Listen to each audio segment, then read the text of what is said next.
My name is Lucas Campbell. Together with my friend Mia Miller, we discovered the truth. Monsters are real. Now, we're going on the search for them.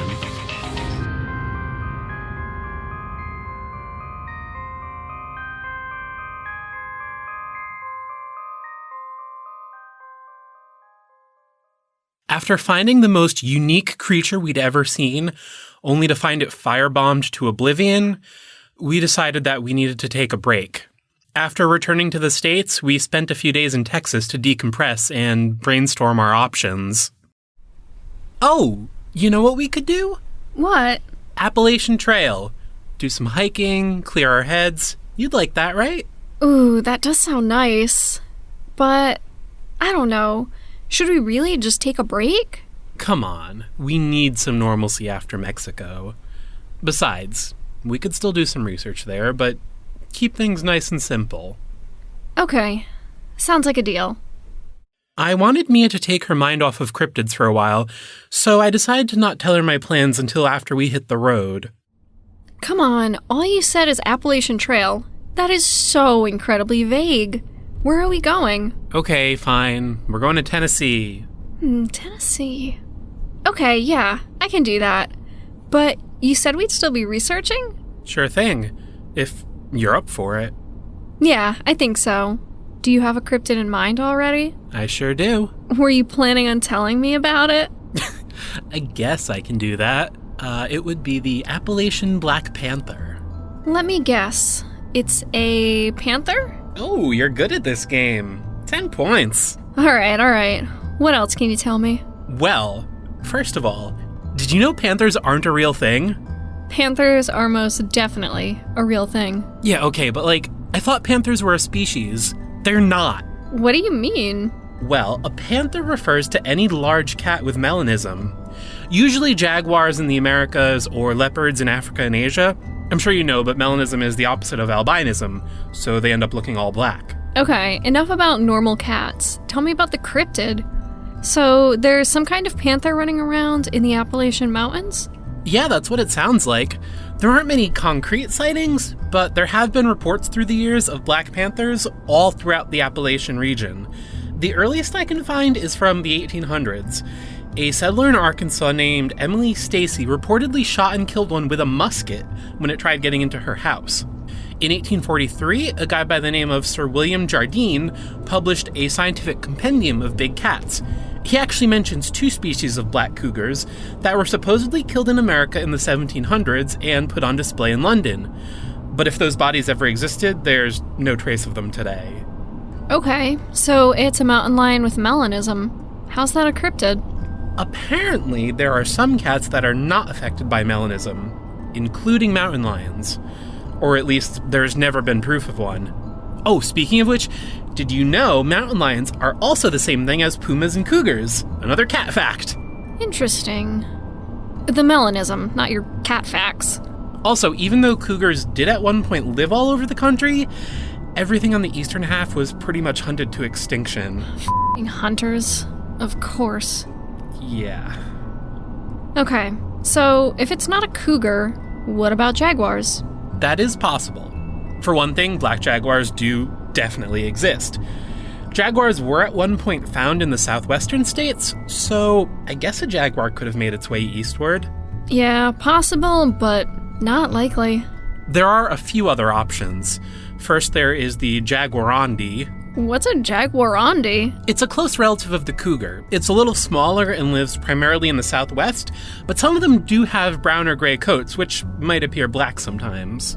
Oh, okay. Yeah, that sounds like a solid bet. Is that everything? Just one more. The, sad one. There's a sad theory? Animal trafficking. Oh. Yeah. Illegal animal trafficking is a huge problem throughout the country. I mean, I'm sure it's a problem everywhere else, too. But it's very possible that someone at some point owned an actual black panther, be it a jaguar or a leopard or whatever else, and either it escaped or they let it free, and now it lives in the wild. So, this is the Appalachian panther? Yes? Well, the Appalachian Mountains cover like half of the East Coast. Any reason you chose Tennessee specifically? Oh, yeah, I wasn't able to find any super recent sightings, but there was one from 3 or 4 years ago. 4 years ago? If there's just an escaped panther roaming around out there, it's probably long gone by now. I know, but there's nothing more recent to go by. Besides, this is just as much about relaxing as it is about research. We're just gonna take it easy and enjoy ourselves for now. I know. After a few days driving, we reached Tennessee. We were heading for Kingsport, a town in the northeast corner of the state. So, you want to hear something crazy? Sure. So, Kingsport, the town we're going to, I was doing some background research, and in 1916, a circus elephant killed a guy there. The town lost its mind. They ended up sentencing the elephant to a public execution. It was hanged by a crane. Dude, that's f***ed up. Tell me about it. After reaching Kingsport and keeping an eye out for killer elephants and angry mobs, we got a room and started looking into nearby trails. We started out the next morning. You're right. I needed this. Yeah, I never spent much time outdoors before we struck out to find cryptids, but it's nice. I can see the appeal.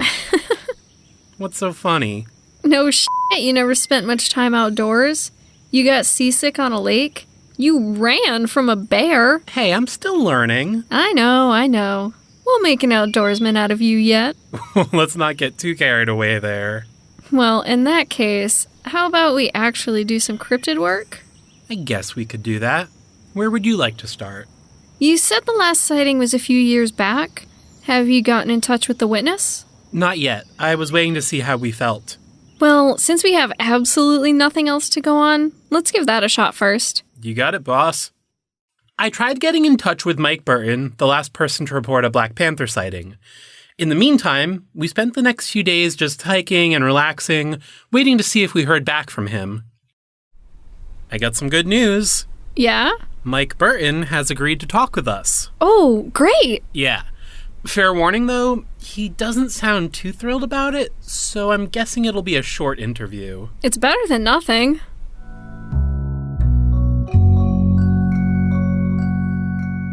So you two are animal researchers? That would be correct. I'm Mia. Lucas, we talked on the phone. Yeah, you wanted to ask me about the panther? Yes, we were hoping you could tell us about it. I saw a panther. What more is there to say? Well, any details you remember. Where you were, what it looked like. Really, anything would help. Okay, fine. I was leaving my mom's house up near Skeleton Bluff. It was getting dark. I saw a panther. It looked... I don't know. It was a panther. Listen, it was 4 years ago. I can't really remember. Seriously? That's it? Okay, you want to know the truth? It jumped out into the road. I was going too fast to avoid it, and I felt a bump. You ran it over? I don't think so. Probably just grazed it. Probably? Well, it didn't leave any dents in the car. Besides, it's not like I was going to stop and check. What if I just made it angrier? Fair point. Besides, I called my mom when I got home. She rehabs animals. She told me she went and checked it out, and she didn't see anything. But you're sure it was a panther? Listen, I don't know. I remember thinking it was a panther, but I don't really remember anything else about that night. Sorry. After a mostly unsuccessful talk with Mike, we headed back to our room for the night. I still can't believe he ran over a cryptid. Possible cryptid. We still don't have much to go by. Yeah. Do you think it's the fog, or just an animal they didn't get a good look at? Well, actually, he never said that he didn't get a good look at it. He just said that he couldn't remember.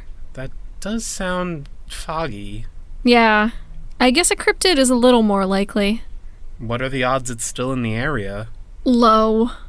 But he didn't really give us anything to go off of. I guess we could go check out where he hid it.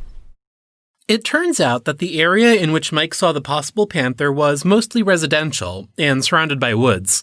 Even though there were no other reports made around the same time, we thought we'd ask the locals if they'd ever seen anything, which is what we did for the next 2 days. We knocked on about 24 doors, some ignoring us, some answering only to say they hadn't seen anything, before things finally got interesting.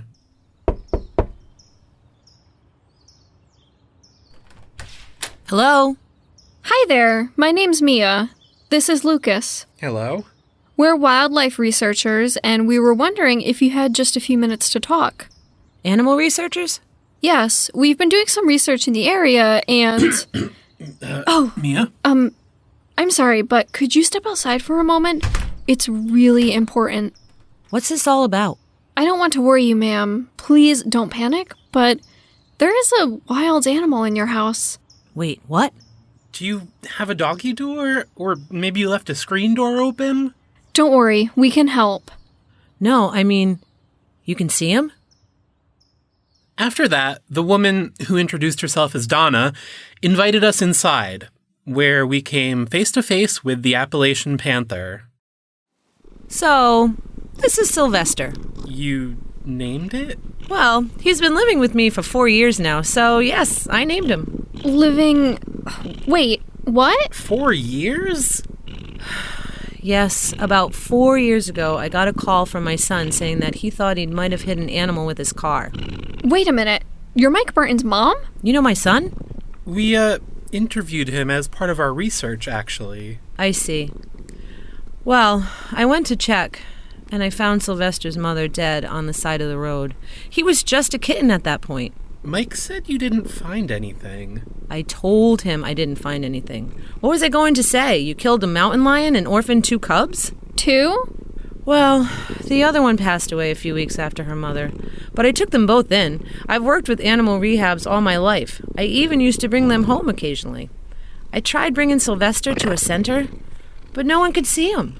I thought I was losing my mind. Finally, I decided I would just take care of him myself. I only let a few people over since then, and still none of them could see him. That's actually why we were here. You see, our research actually focuses on cryptids. They're animals that haven't technically been discovered, but one of the reasons that cryptids are so hard to prove scientifically is that they have this ability. Most people can't see them. Or take pictures of them. Yeah, I noticed that. So he's a cryptid? That's right. Sylvester here is a very special cat. I'm just glad someone else can see him. If you don't mind me asking, don't you think living with a giant cat is a little dangerous? I've raised him since he was just a few months old. I trust him. But you know he shouldn't just live indoors like a house cat, right? I know, but he was only a few months old when I found him. You guys research animals? You should know how poorly domesticated animals do in the wild. I've actually been saving up, though. I want to move somewhere more remote, where he would have all the space he needs. That would be nice. I hope you're able to do that, and let us know if there's anything we can do to help you with it. Thank you. After this, we thanked Donna for talking with us and left. Well, that sure was crazy. Also, that woman is kind of amazing. Yeah, having your very own pet cryptid? Who'd have thought? Mia's field notes. Appalachian Panther. The Appalachian Panther is definitely a close relative of the cougar. It looked almost identical, except for the fur being completely black.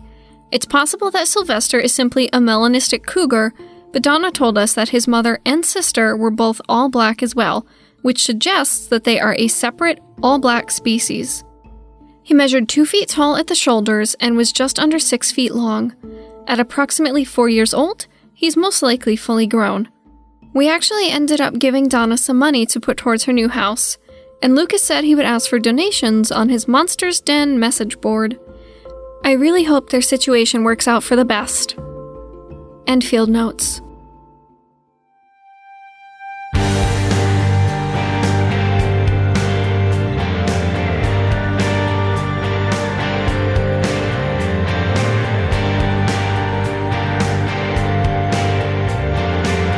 The Cryptid Cases has been a production of Little Giant Monsters.